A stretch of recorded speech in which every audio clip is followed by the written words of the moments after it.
Welcome to the Slop Temple. We pray this video helps. You start by gathering what the AI needs: reference art, a short pitch, and technical specs. Once done, draft a base prompt that states style, camera angle, and color palette. This guides image and animation models. Make sure to choose aspect ratio 16:9 and export sizes like 1920x 1080 for video. Then prepare short text for each scene beat, a sentence or two, and label character actions. With these assets ready, you can move straight into visual generation. Next, generate your scene keyframes and intermediate frames.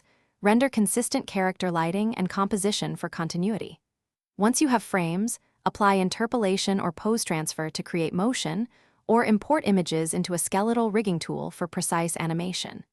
Make sure lip sync aligns with your TTS or voice track by exporting phoneme timings and attaching facial blend shapes.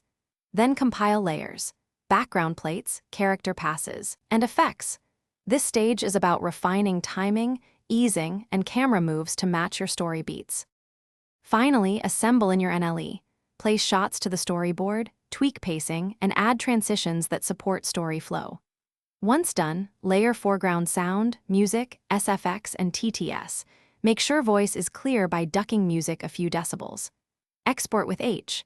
264 or Pro Res at 2430 FPS, and check color consistency across devices. If things go wrong, troubleshooting tip: re-render the problematic shot at higher quality or regenerate frames with locked seed and matching prompts to preserve continuity and resolve artifacts. Thanks for watching. Consider subscribing if we helped you.